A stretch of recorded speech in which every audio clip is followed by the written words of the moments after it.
Hello साथियों, मैं अनूप सिंह ए to Z classes के इस ऑनलाइन प्लेटफॉर्म पर आप सभी का स्वागत करता हूं। साथियों, आज हम लोग पढ़ने वाले हैं कंप्यूटर की पीढ़ियां यानी जनरेशन ऑफ कंप्यूटर। कंप्यूटर की पीढ़ियां हम लोग पढ़ेंगे। साथियों, कल क्लास नहीं आया था क्योंकि जानते ही हैं कि घर में एक फंक्शन था, सभी लोगों ने देखा होगा, तो कल क्लास नहीं आ पाई थी। लेकिन आज पुनः ये क्लास आ रही है और आप लोगों की किसी भी दिन क्लास मिस नहीं होगी, इतना मेरा वादा है। तो इसीलिए आपके एग्जाम की तैयारी के लिए कि आपका तैयारी बेहतर से बेहतर हो सके, इसीलिए ये क्लास मिस नहीं किया जा रहा है। आप लोग देख रहे होंगे यूनिट 3 भी चल रहा है, यूनिट 2 भी चल रहा है। एक रीजनिंग का सेक्शन खत्म हो गया है। जो लोग रीजनिंग नहीं देखे हैं उसको भी जा करके वहां पे देख लें, एकदम सिलेबस के अकॉर्डिंग कराया गया है। बाकी अगर और भी क्लासेस आप देखना चाहते हैं, यूनिट 3 वाला देखिए कितना अच्छा क्लास चल रहा है, उसको भी जाके आप वहां से देख सकते हैं। तो आइए शुरू करते हैं। कंप्यूटर की पीढ़ियां, कंप्यूटर की 5 पीढ़ियां हैं। ये डायरेक्ट क्वेश्चन पूछा जाता है, लेकिन इसी स्लाइड पे हम लोग वो 5 पीढ़ियों को कवर करेंगे। और कैसे क्वेश्चन पूछा जाता है बस थोड़ा सा वेट करिएगा। अगर जिनको मालूम है उनको तो सही है, और जिनको नहीं मालूम है थोड़ा सा वेट करेंगे। कैसे डायरेक्ट क्वेश्चन पूछा जाता है ये अभी सारी बातें क्लियर हो जाएंगी। केवल एक पीढ़ी तक वेट करिए। एक पीढ़ी जब तक लिखा नहीं जाता तब तक केवल वेट कर लीजिए कि कैसे इसमें क्वेश्चन पूछा जाएगा या फिर पूछा जाता है। ठीक है, तो आइए शुरू करते हैं। शुरू करने से पहले जो लोग भी नए हैं इस चैनल पे, अभी पहली बार आए हैं और वो चैनल को सब्सक्राइब नहीं किए हैं, वो इस चैनल को सब्सक्राइब कर दें और बेल आइकन जरूर प्रेस कर दें, ताकि हमारी वीडियो का नोटिफिकेशन क्या हो उन तक सबसे पहले पहुंच सके। और जैसे ही उन तक नोटिफिकेशन पहुंचे वैसे ही वो हमारे वीडियो को आकर क्या करें, देख लें। इसीलिए क्या करिए, चैनल को सब्सक्राइब कर लीजिए। और ये प्रतिदिन क्लास कितने बजे आती है? शाम को 7 बजे ही आती है। तो इसका ध्यान रहे कि शाम में 7 बजे ही ये क्लास आती है। ठीक है, तो आइए शुरू करते हैं आज का क्लास, कंप्यूटर की पीढ़ियां यानी जनरेशन। अगर हम पहले पीढ़ी की बात करते हैं, प्रथम पीढ़ी की बात करते हैं, प्रथम पीढ़ी, प्रथम पीढ़ी, प्रथम पीढ़ी में अगर हम इसके ईयर की बात करते हैं कि प्रथम पीढ़ी में कब से कब तक इसको माना गया था, तो 1942 से 1955 तक इसको माना गया था। कब से कब तक? 1942 से 1955 तक।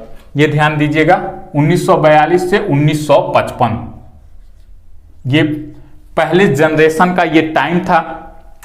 और पहले जनरेशन में देखिए कैसे क्वेश्चन पूछा जाता है। एक पूछा जाता है हार्डवेयर क्या प्रयोग किया जा रहा था, और सॉफ्टवेयर के रूप में भाषा कौन सी इसमें प्रयोग की जा रही थी यह पूछा जाता है। और तीसरा कि मेमोरी कौन सा यूज किया जा रहा था इस जनरेशन में। ये 4 टाइप के क्वेश्चन हैं। इसका सन पूछ लेता है कि कब से कब तक है ये, और दूसरा क्या है, हार्डवेयर क्या प्रयोग किया जाता था, सॉफ्टवेयर के रूप में भाषा कौन सी प्रयोग की जाती थी, और तीसरा है कि मेमोरी कौन सी प्रयोग की जाती थी। ये क्या है, ये 4 तरह के क्वेश्चन है। ठीक, ध्यान रखिएगा। हार्डवेयर की बात करते हैं।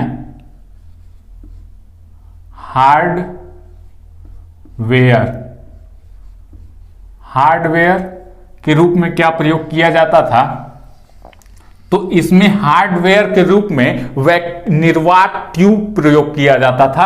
प्रथम पीढ़ी में हार्डवेयर के रूप में निर्वात ट्यूब का प्रयोग किया जाता था। ठीक है, निर्वात ट्यूब का प्रयोग किया जाता था। ये तो हो गई हार्डवेयर की बात। अगर हम यही बात करें सॉफ्टवेयर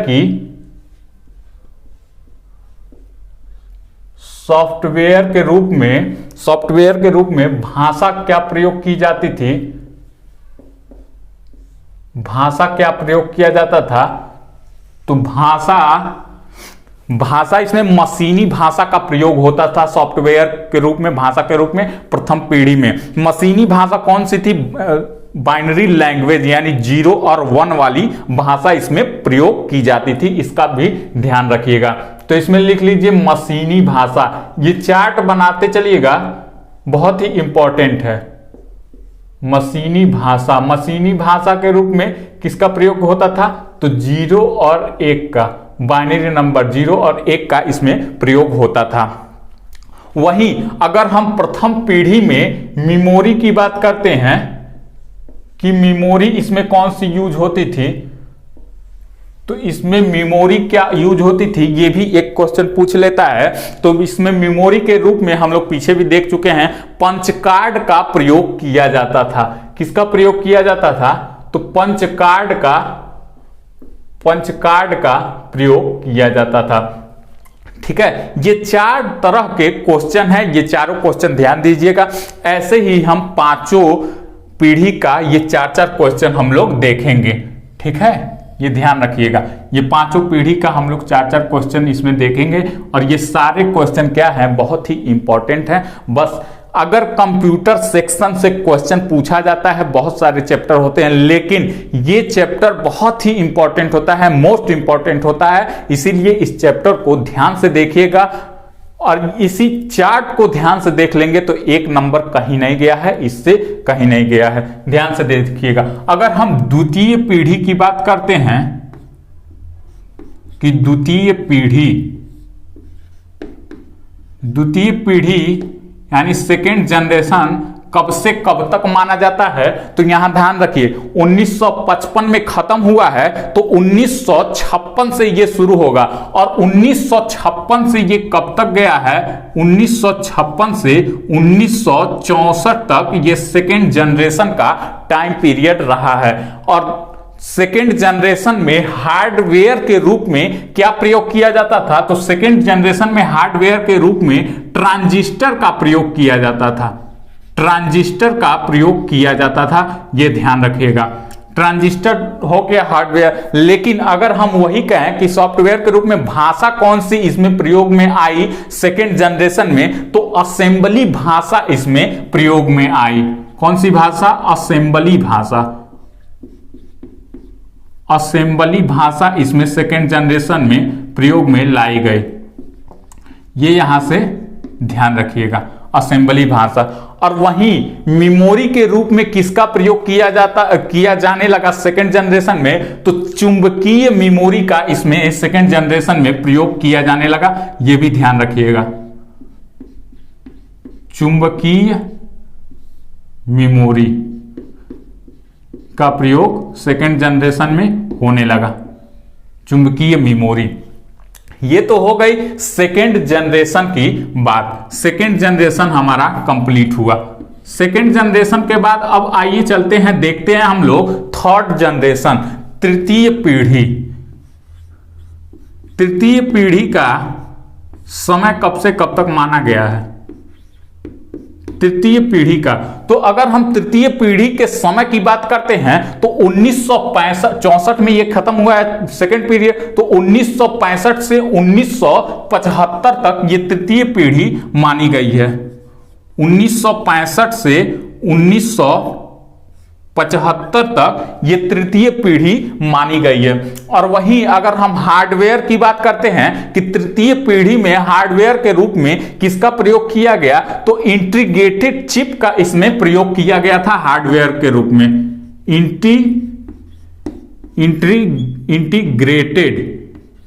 इंटीग्रेटेड चिप का इसमें प्रयोग किया गया हार्डवेयर के रूप में। और वहीं सॉफ्टवेयर के रूप में कौन सी भाषा प्रयोग में आई तृतीय जनरेशन में, तो इसमें उच्च स्तरीय भाषा का प्रयोग किया गया। ये ध्यान दीजिएगा, उच्च स्तरीय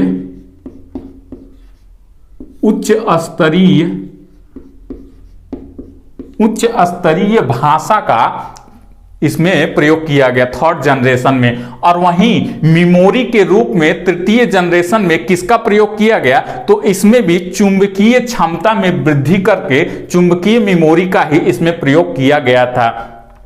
इस चुंबकीय क्षमता में वृद्धि करके, इसका ध्यान रखिएगा, चुंबकीय मेमोरी का ही प्रयोग किया गया था, लेकिन चुंबकीय क्षमता में वृद्धि करके, चुंबकीय क्षमता में वृद्धि करके चुंबकीय क्षमता में वृद्धि करके चुंबकीय मेमोरी का ही प्रयोग किया गया था। ये तो हुआ थर्ड जनरेशन की बात। थर्ड जनरेशन हो गया। अब आइए चलते हैं, हम लोग देखते हैं फोर्थ जनरेशन। फोर्थ जनरेशन का समय सबसे पहले जान लेते हैं कि चतुर्थ पीढ़ी का समय कब से माना गया है। चतुर्थ पीढ़ी, तो चतुर्थ पीढ़ी के समय की बात करें तो तृतीय पीढ़ी 1975 में खत्म हुआ। तो चतुर्थ पीढ़ी 1976 से लेकर के 1989 तक क्या चला, चतुर्थ पीढ़ी चला। 1976 से लेकर के 1989 तक चतुर्थ पीढ़ी चला। और वहीं चतुर्थ पीढ़ी में हार्डवेयर की बात करें हम कि हार्डवेयर में किसका प्रयोग किया गया था, तो हार्डवेयर में माइक्रो प्रोसेसर का प्रयोग किया गया था। माइक्रो प्रोसेसर, माइक्रो प्रोसेसर का, माइक्रो प्रोसेसर का प्रयोग किया गया था। और वो भी कैसा माइक्रो प्रोसेसर प्रयोग किया गया था, तो VLSI का प्रयोग किया गया था। VLSI। अब VLSI क्या होता है, तो VLSI का फुल फॉर्म अगर हम जाने तो वेरी लार्ज स्केल इंटीग्रेटर इसका फुल फॉर्म होता है, ये ध्यान दीजिएगा। चौथी पीढ़ी में very large scale integrator VLSI micro processor का इसमें प्रयोग किया गया था। और वहीं अगर हम भाषा की बात करते हैं कि चतुर्थ पीढ़ी में कौन सी भाषा प्रयोग में आई, तो यूनिएक्स ये भाषा प्रयोग में आई। यूनिएक्स ये भाषा प्रयोग में आई। साथ ही साथ यूनिएक्स के साथ सी लैंग्वेज भी चतुर्थ पीढ़ी में ही इसका सी लैंग्वेज का विकास हुआ, ये भी यहां से ध्यान रखिएगा। और वहीं अगर हम मेमोरी की बात करते हैं कि चतुर्थ पीढ़ी में कौन सी मेमोरी प्रयोग में आई, तो सेमीकंडक्टर मेमोरी चतुर्थ पीढ़ी में प्रयोग में आई थी।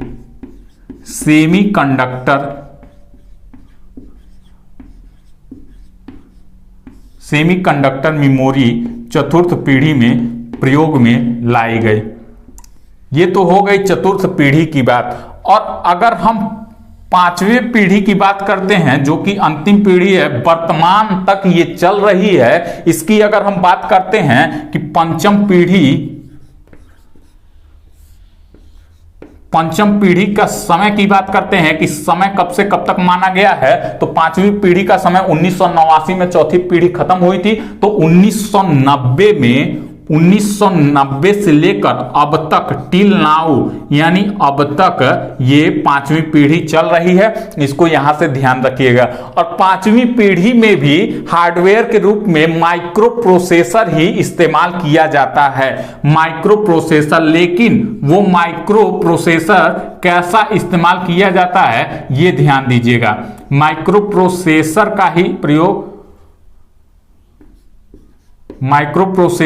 प्रयोग किया जाता है। लेकिन कैसा माइक्रो प्रोसेसर का प्रयोग किया जाता है, तो इसमें ULSI माइक्रो प्रोसेसर का प्रयोग किया जाता है। अगर हम इसके फुल फॉर्म की बात करते हैं तो अल्ट्रा लार्ज स्केल इंटीग्रेटर इसका फुल फॉर्म हुआ, ये यहां से ध्यान रखिएगा। और वहीं पांचवें पीढ़ी में सॉफ्टवेयर के रूप में किसका विकास हुआ, तो इंटरनेट और मल्टीमीडिया का इसमें विकास हुआ था। सॉफ्टवेयर के रूप में इंटरनेट और मल्टीमीडिया का इसमें विकास हुआ था, ये यहां से ध्यान रखिएगा। और पांचवें पीढ़ी में अगर हम मेमोरी की बात करते हैं कि पांचवें पीढ़ी में मेमोरी कौन सी यूज की गई, तो ऑप्टिकल डिस्क इसमें मेमोरी यूज की गई थी, ये भी यहां से ध्यान रखिएगा।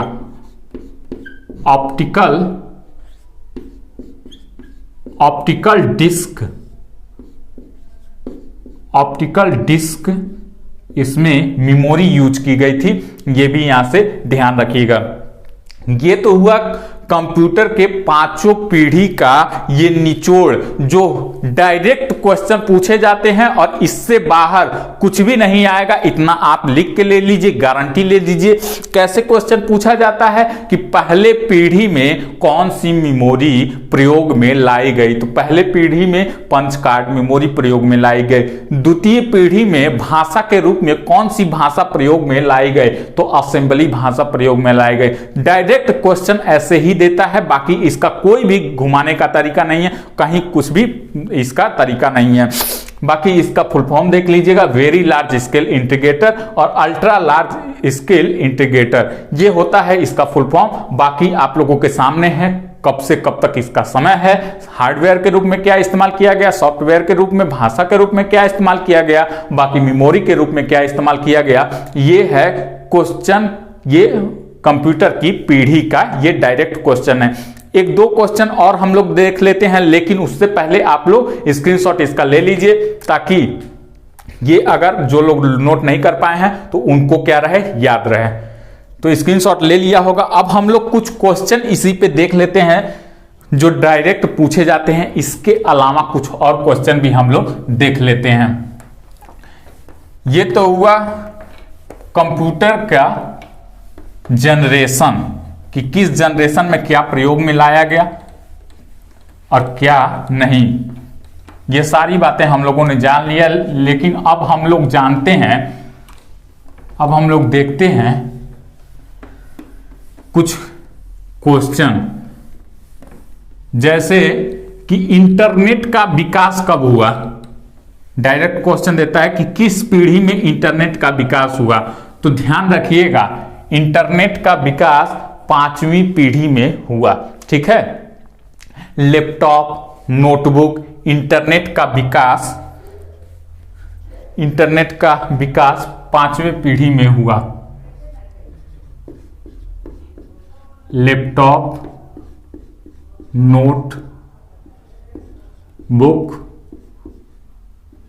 नोटबुक और किसका, इंटरनेट का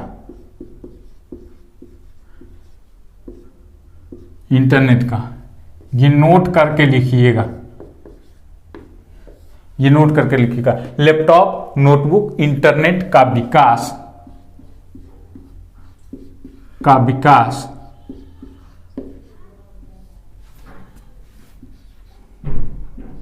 5वीं पीढ़ी में हुआ।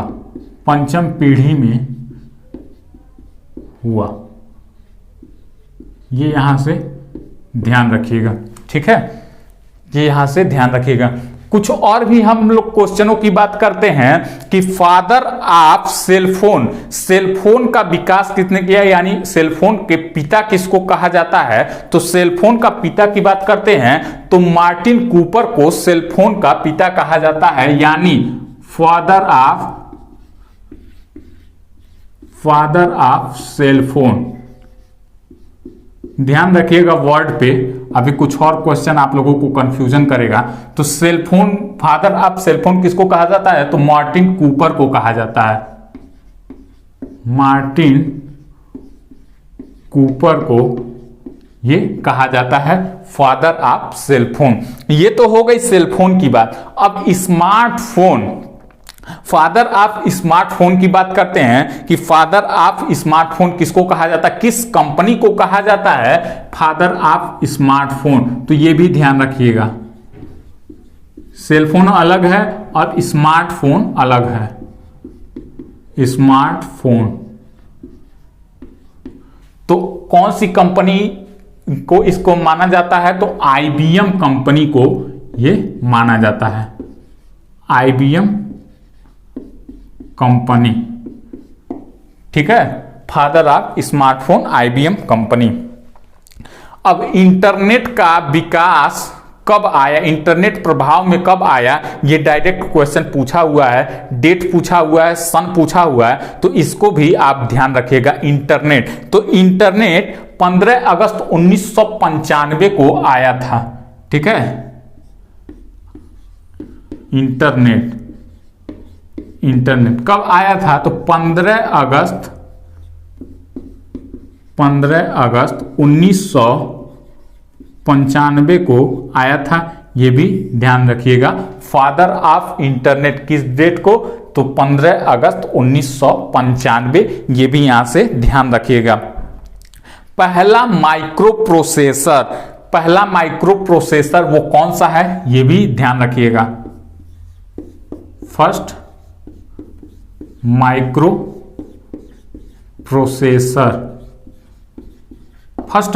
प्रोसेसर ये कौन सा है, तो इंटेल 4004, ये कौन सा है, फर्स्ट माइक्रो प्रोसेसर है, इंटेल 4004, ठीक है, ये फर्स्ट माइक्रो प्रोसेसर है। इसकी स्पीड की बात करते हैं तो इसकी स्पीड 1 पिको सेकेंड है। स्पीड भी इसकी देख लीजिए, स्पीड 1 पिको सेकेंड।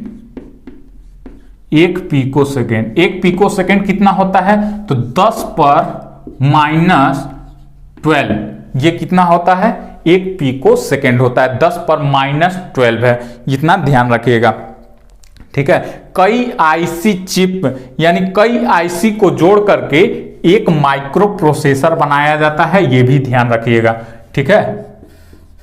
कई आईसी को जोड़कर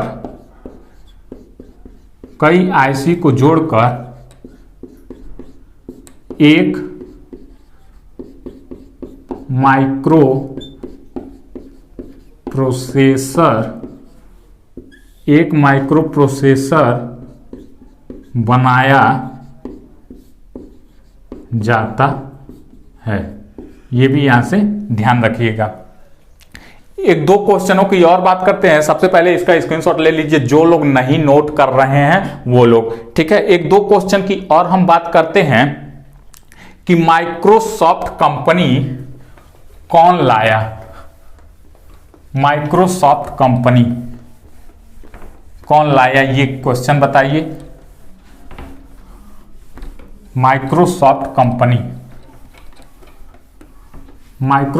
कंपनी की बात करते हैं, कौन लाया माइक्रोसॉफ्ट कंपनी, और वर्ल्ड का यानी दुनिया का फर्स्ट माइक्रो कंप्यूटर कौन सा है, और प्रोसेसर उसमें कौन सा यूज हुआ था, ये भी कमेंट करके बताइए। अगर मालूम है तो कमेंट करिए, दुनिया का पहला माइक्रो कंप्यूटर, ठीक है, ये कमेंट करके बताइए। बाकी हम अगर माइक्रोसॉफ्ट कंप्यूटर की बात करते हैं कि माइक्रोसॉफ्ट कंप्यूटर कौन लेकर आया था, तो देखिएगा माइक्रोसॉफ्ट कंप्यूटर कौन लेकर आया था, तो GUI का नाम आप लोगों ने सुना होगा, GUI। अगर हम GUI के फुल फॉर्म की बात करते हैं तो ग्राफिकल यूजर इंटरफेस इसका क्या हो जाता है, फुल फॉर्म हो जाता है, ग्राफिकल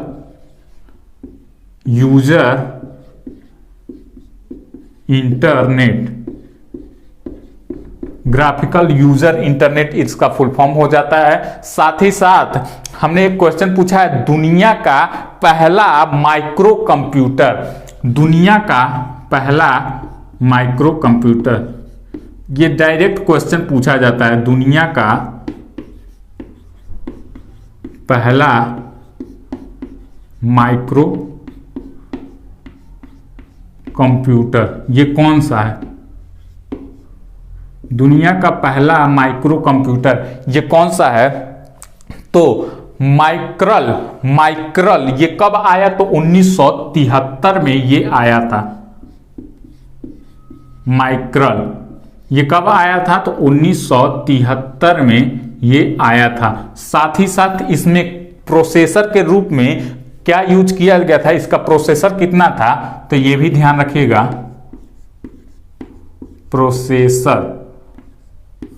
तो प्रोसेसर इसका कितना था, 8008 इसमें यूज किया गया था, ठीक है, ये भी यहां से ध्यान रखिएगा। नोट कर लीजिए, स्क्रीनशॉट ले लीजिए। बाकी ये कंप्यूटर की पीढ़ियों में इससे अधिक कुछ भी नहीं आने वाला है। एक दो क्वेश्चन, 2-4 क्वेश्चन हम लोगों ने और एक्स्ट्रा देख लिया। बाकी ये कंप्यूटर की पीढ़ियां हो गई समाप्त। अब अगले क्वेश्चन, अगले क्लास में हम लोग कंप्यूटर का टाइप पढ़ लेंगे कि किस किस टाइप के कंप्यूटर होते हैं। तो अगर ये क्लास आप लोगों को पसंद आई होगी तो क्लास को लाइक करिएगा, शेयर करिएगा, और जो लोग नए हैं अभी तक चैनल को सब्सक्राइब नहीं किए हैं वो इस चैनल को सब्सक्राइब भी कर लेंगे। धन्यवाद साथियों।